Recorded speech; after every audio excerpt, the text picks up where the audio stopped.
Hey, what's going on? Today, I want to talk about buying the property cash versus getting financing. And this is specifically geared towards real estate investors. So, I just want you to know that. I think it's always a time to use financing. I think cash is king. So if you can do something with cash, that's the best route to go most of the time. But there are those times when it's better or, more appropriate to use financing. Okay, so I think that there is no right or wrong answer when it comes to getting a property with cash versus financing it. I think there is a time and a place to do both. It depends on your own resources. It depends on your own goals, financial goals, time goals.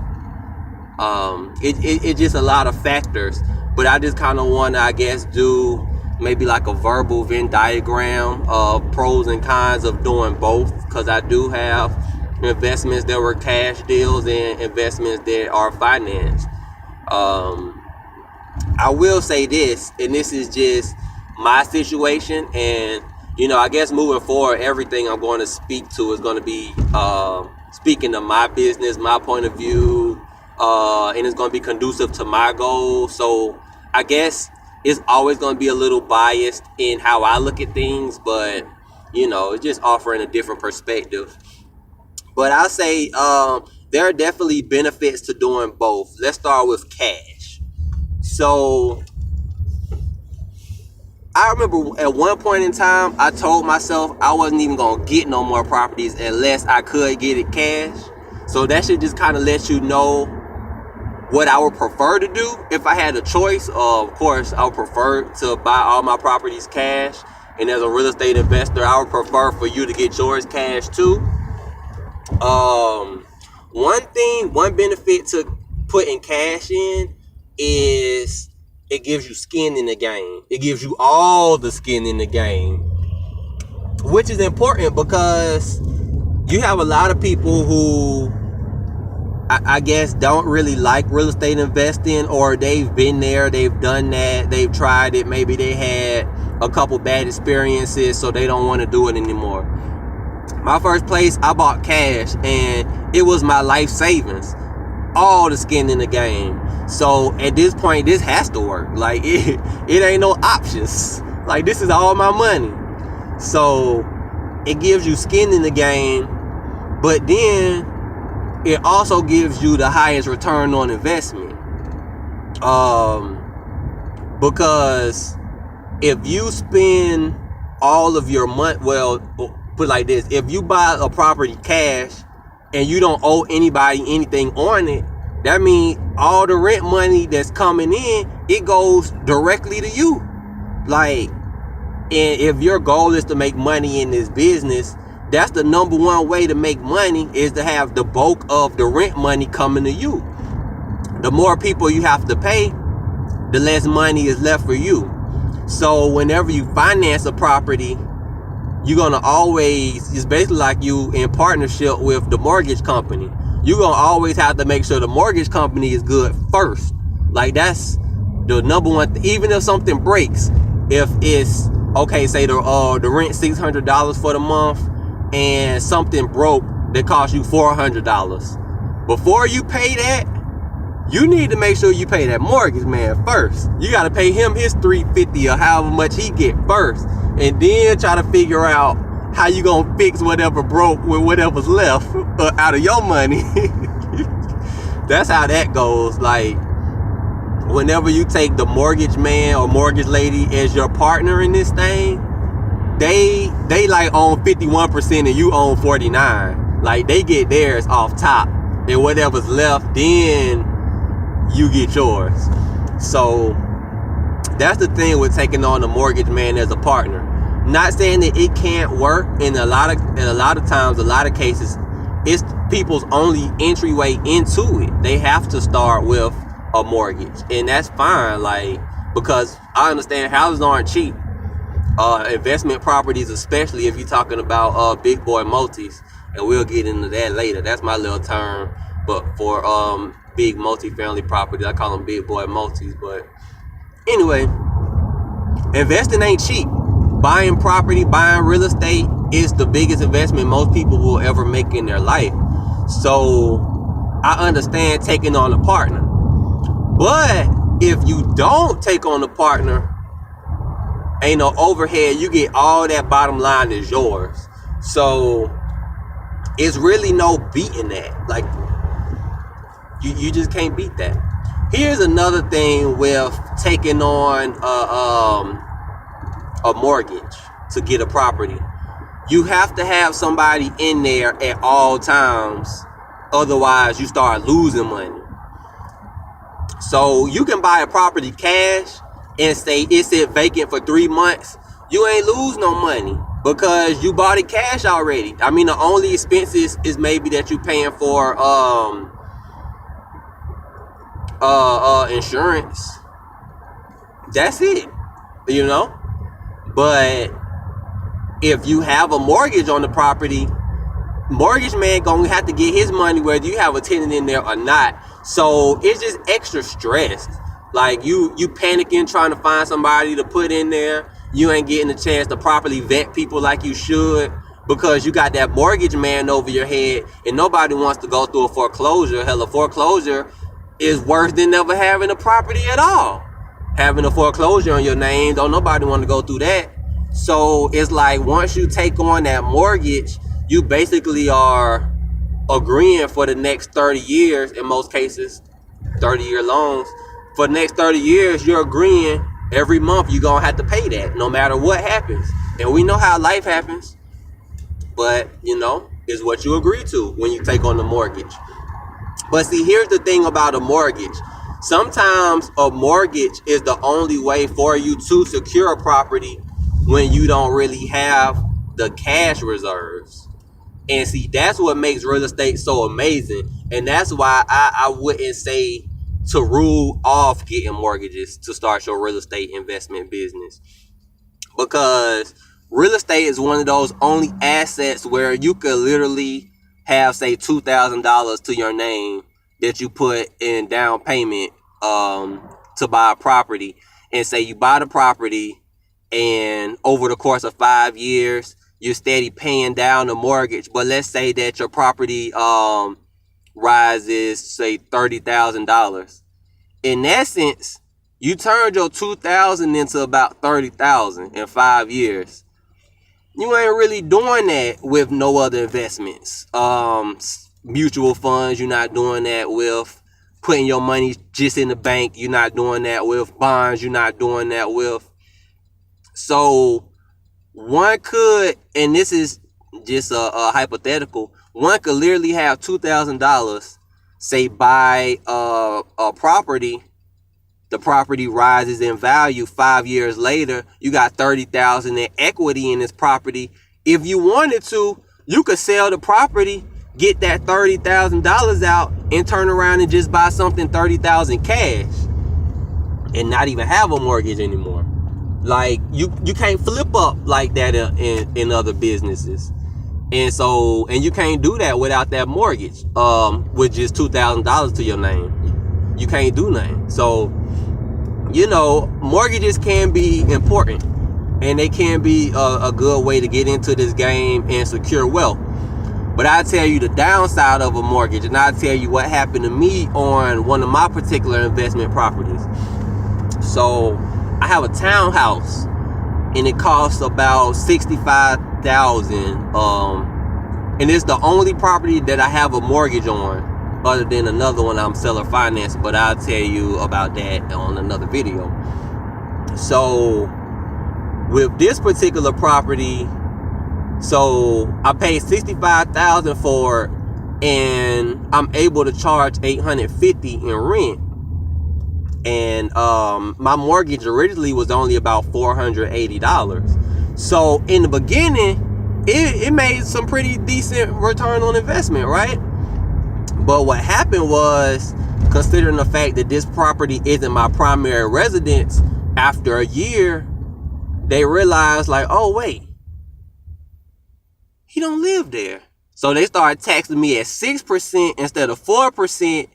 And so what ended up happening was I had two options. My mortgage company said, you can either pay cash right now, but they only gave me like the month, that particular month to do it in, which I think was the month of March of last year. They said you can either pay us cash, which was like $2,000 to make up the tax difference of what I was paying in taxes, with them thinking I was at 4% versus what I owed in taxes with the 6%. I could either pay $2,000 in cash, but it had to be that month, and my payment for the rest of the year would continue to be what it was, or they could take that $2,000 that I owed divided by 12, which tacked on an additional $200+ to my mortgage, and they could just charge me that per month, which is the option that I chose. So my junk ended up going from 480s to about 760. So that margin that I did have back when I was paying 480 a month for my mortgage versus what I had to start paying once they bumped my junk up to 760, that made my margin, my profit margins drop to practically nothing. And like what is it, March now? So I'm just now, and this happened a year ago, I'm just now getting to the point next month where my mortgage is going to drop back to what it was. Well, it ain't going to be in the 480s. They dropping it back to like 5 something. But okay, still though, at least now I'm about to start seeing profit again from this property, which for the last year, it went from being a cash cow to actually not making nothing, just like that. And so that's the downside of a mortgage, because had my junk been paid off cash already, even if my taxes would have just started becoming different, it still wouldn't have knocked all my margins off. But the thing about having a mortgage is it really only leaves you like this much margin. Like no matter how you flip it, unless you just get a house for a steal of a deal in a neighborhood where you could charge a high rent, for the most part, if you have a mortgage on your property, your margins ain't gonna be that much. Maybe $200, $300 a month that you actually profit in net. In most cases, no matter if you buying in $100,000 range, $50,000 range, as long as you have a mortgage, a 30-year mortgage on your junk, then a lot of times your profit's gonna be like 200, 300, whereas they should be 600, 700 in this business. The way I do it, profit margin should be about 600, 550 on every property. But if you got a mortgage in place, they're gonna be more like $250, $300 profits, which is cool. But if you only profiting about $250 a month, anything can kill that. Something breaks, your money gone for the month. Unexpected fee, your money gone for the month. You need to replace the roof, that may eat your money up for 6 months. Versus if you have those bigger margins because you bought the house off cash, you can do a little more. Now, one thing about this real estate investing game, you're not gonna get rich off one property, you're not gonna get rich off 5. I say if you really want to make a living with it, you're going to need at least about 8. You're going to need at least about 8 that cash flow pretty good. And you have to still kind of live like I don't want to say miserly, but you have to live a pretty humble life. And that's even with 8. So for people thinking landlords rich and we got all this money, not all of us, not the ones that's in my lane, because I'm in an interesting place of what you call the ugly duckling stage of your business, right? Whereas if somebody see you be like, oh, you got 4 properties, you must be doing. No, it ain't even like that. But it's like, it's enough properties where somebody would think you getting money. But if I actually broke it down, you'd be like, oh, damn, you'd be better off getting a job. But see, it's like it's like a slow growth stock or something like that, where it takes a while, but eventually you gonna pass the people who went out and got a job and, you know, start getting raises and all that. Like, eventually you keep on getting properties, it ain't gonna be, no matter how many raises you gonna make, you ain't gonna be able to make as much as an investor who's on his path or her path versus you being on your 9-to-5 path. It's just, and y'all stay and both ride the course for 30, 40 years, the investor gonna win every time. And it ain't no dig or no shade against 9-to-5ers, because I got my start as a 9-to-5er. And as a real estate agent, without 9-to-5ers, we really don't exist, because the majority of people buying houses are getting mortgages, and they doing it with their 9-to-5 money. So this ain't no shade or no dig against the 9-to-5ers or nothing like that. Because really, the 9-to-5ers, they winning right now on our race. But once, as a real estate investor, once you, I think, pass about 7 or 8 properties, it's game on from there. Because eventually you're going to get to the point where your property is going to start being able to buy more property. So I went off on a tangent, like I don't even remember what this video about, but yeah. Oh yeah, it's supposed to be cash investing versus getting a mortgage. But in my world, like, the ultimate goal is secure the property. So I don't care how you got to do it. I don't care if you got to get a mortgage. I don't care if you got to partner up. I don't care what you got to do. Like, get the property and then figure the rest out later. So that's the ultimate message of this video. I say, don't get so wrapped up on, I want to do it all cash, or I don't want to put no money in. I feel like both of those ways are putting yourself in a box. It's going to come time where you got to put all money in, like Nipsey Hussle say. And it's going to come a time where you are going to want to lean on your good credit to get you a property. You may want to keep cash reserves and not want to cash out every single time. Because that's what I always done. Like, I always cashed out every single time. And I told myself, next time around, I ain't going to move like that. I'm going to actually build up a little reserve first and then get a property. But not get it and spend all my money and just be hurting for a couple months until the rent start building me back up. So it's all in how you want to do it. It's all in your goals. You know, if your goal isn't to be a real estate investor like that, and you just want like a couple to diversify with, then I wouldn't say to cash out completely then, because if you spend all your money and this ain't your true goal in life, then you know what you're doing. How you gonna make it back? You know, because you ain't making your money back off 1 or 2.